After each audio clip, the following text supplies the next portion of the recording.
हमारे मुल्क में जितने भी मज़ाहिब हैं उनका एक अक़ीदा है और एक ईमान है, और जब वो अक़ीदे वाला बहकता है तो नुकसान हमेशा उसी का हुआ है।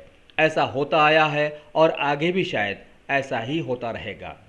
इन वाक़यात को देखते हुए इंसान नहीं सुधरेगा तो हमेशा वो पछताता ही रहेगा। हाल ही में छतरी नागा पुलिस स्टेशन इलाके में पुलिस के एक कॉर्डन सर्च के दौरान एक नकली बाबा पकड़ा गया, जिसके साथ उसके 2 असिस्टेंट्स भी थे। उनका दावा है कि वो ख़जाने निकालते हैं, लिहाजा लालच के चक्कर में लोगों ने उन पर रुपया खर्चा किया, लिहाजा पैसा भी गया और ख़जाना भी गया। हाथ आई तो पुलिस की पकड़। ऐसे लोगों को अब ये बात ज़हन नशीन कर लेनी चाहिए कि लालच बुरी बला है। ख़जाने का चक्कर छोड़ दें और मेहनत को अपना लें, तभी सारा समाज फलाह व बहबूद पा सकता है। छतरी नागा में वो जाली बाबा वो निज़ाम का टाइम में खजाना निकालने के लिए 20 फीट दिक्कत दिया, लेकिन ये बलि का मामला, सैक्रिफाइस का मामला अभी तक नहीं मिला। लेकिन हम मेटिकुलसली इन्वेस्टिगेशन कर रहे हैं। तो नींबू, कोई तावीज़, कोई स्वीट्स, अगरबत्ती, ऐसा ऐसा मटेरियल मिला है। वो उनका ये पूरा डिटेल्स हम इंक्वायरी करने के बाद ये मालूम हो जाता है। ये सभी ये कार्डन सर्च ऑपरेशन केवल जियो टैगिंग में कर दिया। 40 लोग सस्पिशियस पर्सन्स मिल गए। इसमें 8 राउडी शीटर्स थे, 2 बाइक ऑफेंडर्स थे, और कल रात में हुआ murder case, brutal murder case में मेन एक्यूज, मेन अपराधी पल्सर आयुब खान भी मिला है। इसके अलावा छतरी नागा में 20 फीट नीचे करिए लोगों,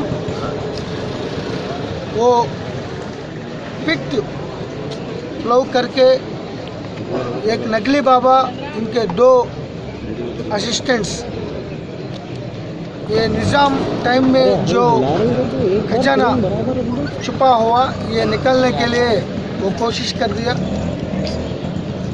ये निज़ाम टाइम में वो जो खजाना वहाँ छुपा हुआ ये हम निकालते हैं, ऐसा धोखा देके उनको ज़्यादा पैसा लेके वो जाली बाबा रूप से वो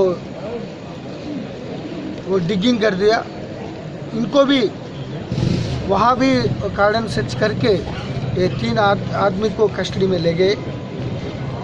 ये पूरा कार्डन सर्च ऑपरेशन तमाम लोगों को सिक्योरिटी प्रोटेक्शन के लिए और रात में अननेसेसरी क्रिमिनल्स मूवमेंट रोकने के लिए कर रहा है। केवल कॉलोनी लोग और तमाम लोगों को रिक्वेस्ट में हम ये कार्डन सर्च ऑपरेशन कंटिन्यू करेंगे।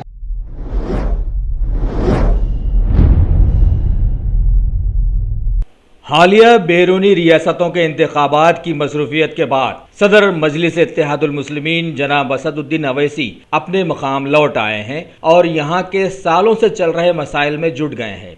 अभी इन्होंने तिगलकुंडा के अतराफ व अकनाफ के इलाकों का अपने साथियों के हमरा दौरा किया, मुख्तलिफ मसाइल से 2-4 लोगों की शिकायत सुनी और मुतल्लिका अहदेदारों से तबादले ख्याल किया। लोगों का एहसास है कि हैदराबाद की आवाम की चहीती और मजबूत जमात अगर मजबूत तरीके से मसाइल हल कर दे तो लोग तरक्की की राहों में शामिल हो सकते हैं, क्योंकि मसाइल ऐसे हैं जिनकी वजह से लोग इन्हीं में उलझे हुए हैं।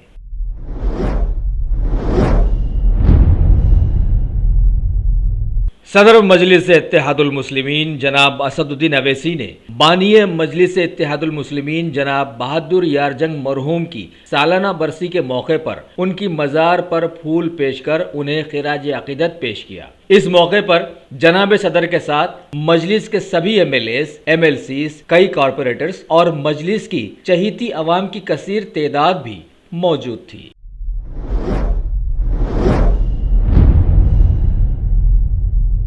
आंध्र प्रदेश में हुकूमत ने एक नई काबीना तश्कील दी है। 11 नए वजीरों को हलफ दिला दिया गया। साथ ही इत्तला है कि वजीर आला के चहीते बेटे श्री नारा लोकेश को भी वजारत में शामिल कर दिया गया है। लिहाजा लोगों का एहसास बन गया है कि चलिए मुस्तकबिल में वज़ीर आला को ढूंढना नहीं पड़ेगा।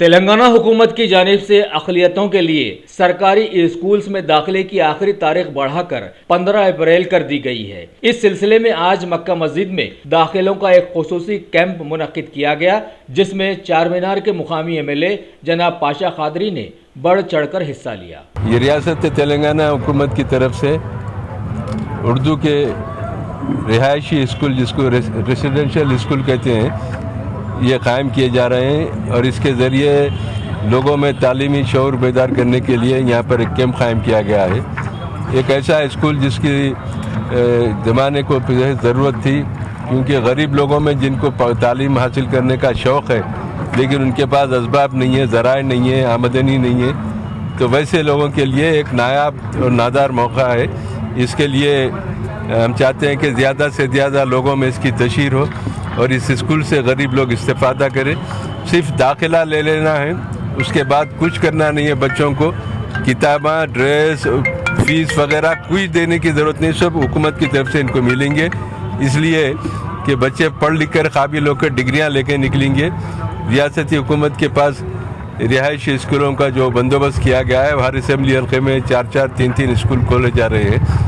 आपके चैनल के ज़रिए आवाम से अपील की जाती है कि जहाँ भी आपके घर के करीब जो रेसिडेंशियल स्कूल है उर्दू के, उसमें आप अपने बच्चों को शरीक करवाइए।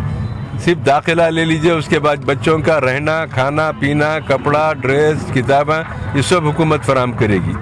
नक़ीब मिल्लत बैरिस्टर असदुद्दीन अवैसी साहब सदर मजलिस रुकन पार्लियामेंट की हिदायत पर, उनकी नुमाइंदगी पर हबीब मिल्लत अकबरुद्दीन अवैसी साहब भी ऐवान असम्बली में काफ़ी मरतबा इस मसले पर आवाज़ उठाए थे। बहरहाल गरीब लोगों में जो पढ़ाई का शौक़ है, उन लोगों के लिए एक अच्छा मौका है, एक नेमत है। ये सरकारी स्कूलों के जो नतीजे आते हैं उस बात की दलील है कि अच्छे पढ़े लिखे जो पैसे वालों के स्कूल है, वो स्कूलों से अच्छे नताइज सरकारी मदारस के आते हैं। तो ये बात साबित हुई कि गरीबों में पढ़ने का शौक़ है लेकिन उनके पास कोई ज़राए नहीं है, और उन ज़राए को फुलफ़िल करने के लिए रिहायशी स्कूलों का एहतमाम किया गया है। हम हर घर पर जाके इस मसले को पेश करेंगे, लोगों से अपील करेंगे कि अपने बच्चों को जो तालीम हासिल करने के लिए का शौक़ रखते हैं लेकिन उनके पास कोई ज़रिया नहीं है, ये रिहायशी स्कूल से वो इस्तेफ़ादा करें। और एक बात तय है कि हमारे बच्चों का मुस्तक़बिल बग़ैर तालीम के रोशन नहीं हो सकता। आने वाले हालात बहुत भयानक है। तालीम का हासिल करना हर घर के फ़र्द के अफराद के लिए बेहद ज़रूरी है। अपने बच्चों को ज़ेवर तालीम से आरास्ता कीजिए। ये बच्चे पढ़ लिख कर आगे चल के माँ बाप का नाम रोशन करें, अपने मुल्क का नाम भी रोशन करेंगे। इसलिए मुतादिद बार हर जमात, हर कायद की अपील है कि हम अपने बच्चों को तालीम दिलाएं, काबिल बनाएं, किरदार वाले बनाएं, अखलाक वाले बनाएं। ये तमाम चीज़ें उस वक्त हो सकती है कि इब्तिदा से बच्चों को तालीम के ज़ेवर से आरास्ता करें, पहली जमात से लेकर ग्रेजुएशन तक, उसके बाद आगे की भी डिग्रियाँ हासिल करें अपने मुल्क की खिदमत के लिए, अपनी रियासत की खिदमत के लिए। ये तमाम ज़राए के ज़रिए अपने माँ बाप का नाम रोशन करें। हुकूमत के इस इक़दाम से जिसको गरीबों को फ़ायदा पहुँचता है, तालीम के शौक़ रखने वालों को एक नायाब मौका है, उनको भी फ़ायदा पहुँचता है। इसमें हम बराबर हर अच्छे काम में मजलिस ताउन करते आई है, आज भी अपील करती है कि लोग इससे इस्तेफ़ादा करें, अपने बच्चे को तालीम हासिल कराएं। बच्चों की उम्र तालीम हासिल करने की है, खेलने कूदने की है, लेकिन बच्चों को होटलों में बर्तन मांजने के लिए, फुटपाथ पे कारोबार करने के लिए मत रखिए। उनको पहले तालीम दिलाइए। तालीम बेहद ज़रूरी है। तालीम के बग़ैर ना माँ बाप का नाम रोशन होता है, ना तालीम के बग़ैर बच्चे का मुस्तक़बिल रोशन होता है। इसलिए हम आपसे आखिर में अपील करते हैं कि आप हजरात अपने बच्चों को तालीम हासिल कराने के लिए रियासत तेलंगाना हुकूमत की तरफ से रिहायशी स्कूल जो कायम किए गए हैं, अपने घर के क़ुर्ब जवार में जो स्कूल है उसमें दाखिला लीजिए, अपने बच्चों को काबिल बनाइए, तालीम याफ्ता बनाइए, हुकूमत के इस इक़दाम से इस्तेफ़ादा कीजिए। नक़ीब मिल्लत बैरिस्टर असदुद्दीन अवैसी साहब रुकन पार्लियामेंट की हिदायत पर आज ये मक्का मस्जिद के अंदर जो कैंप कायम किया गया, इसमें काफ़ी आवाम का रद्द-ए-अमल है, रिस्पांस है। कई लोग इसमें आके दाखिले लेते जा रहे हैं। इसमें मज़ीद ऐसे कैंप मुनक़िद करते हुए कोशिश करेंगे कि लोगों के अंदर तालीमी शऊर बेदार हो और ज़्यादा से ज़्यादा ये स्कूल से लोग इस्तेफ़ादा कर सकें। इसीलिए हम ये तमाम बैंकों में, कैंपों में फिर के दौरा करें और हम खुद अपनी एक टीम बनाकर कारपोरेटर्स के साथ हम अपने एरियो में पूरे घरे घर जाके लोगों को भी बताएंगे, मसले की अहमियत से वाकिफ़ कराएंगे, ताकि लोगों के अंदर ये एक किस्म का जज्बा पैदा हो, स्कूलों में दाखिला ले और अपने बच्चों को काबिल बनाए। शुक्रिया। खुदा।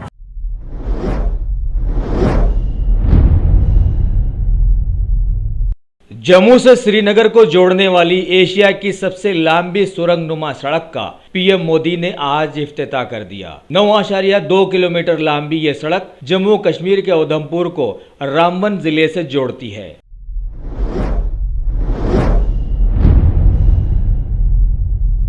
स्मार्ट इंडिया हैकाथॉन के 2 रोजा सम्मेलन में पीएम मोदी ने इसमें शरीक नौजवान साइंसदानों को मुखातिब करते हुए कहा कि किसी भी हालत में वो अपनी नई खोज को न रोकें, क्योंकि इंसान अपनी इसी कैफियत से दुनिया में याद रखा जाता है।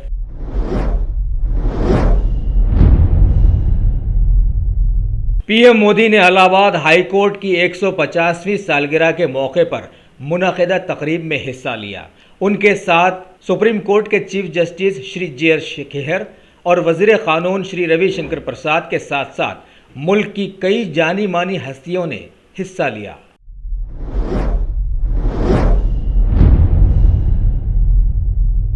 भारत और मलेशिया के बीच लगभग 7 समझौतों पर आज दस्तखत कर दिए गए हैं, जिनमें शामिल है हवाई मदद, यूरिया, अमोनिया की उपज के साथ साथ खेलों में मदद, तालीमी मैदान में दोनों ममालिक में यकसा मौक़े वगैरह। पीएम मोदी ने इस मौके पर बताया कि मलेशिया के साथ भारत अपने ताल्लुकात और मजबूत बनाएगा।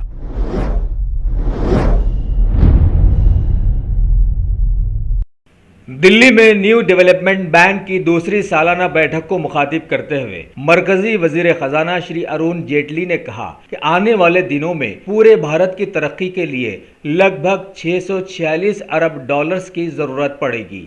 इस तरह से 2018 तक मुल्क की तरक्की की शरह 7.7% रहने की उम्मीद जाहिर की।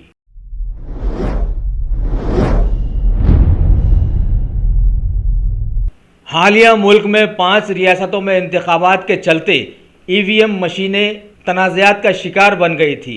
अब उनसे छेड़छाड़ की बात सच साबित हुई है, क्योंकि महकमे इंतखाबात ने हालिया उत्तर प्रदेश के इंतखाबात के सिलसिले में ज़िले भिंड के डीएम और एसपी समेत 19 दीगर ओहदेदारों को हटा दिया है और एक आला वफद के जरिए इस सिलसिले की जांच का हुक्म भी दिया है। फिर भी मुल्क के लोगों का एहसास है कि हमारा मुल्क माशी तौर पर पसमानदा है, यहाँ पर इलेक्ट्रॉनिक वोटिंग मशीन्स क्यों?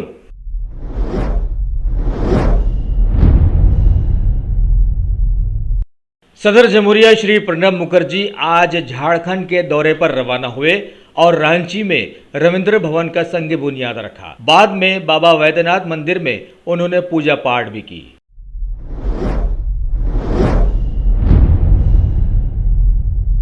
वज़ीर आज़म के महकमे के हुक्म के बाद मुल्क में फर्जी कंपनियों के खिलाफ ईडी ने अपनी कार्रवाई में तेजी लाई और 30 शहरों में 100 से ज्यादा ठिकानों पर छापेमारी कर दी गई। इस तरह से 300 के करीब ऐसी कंपनियां निशाने पर अब आ गई हैं।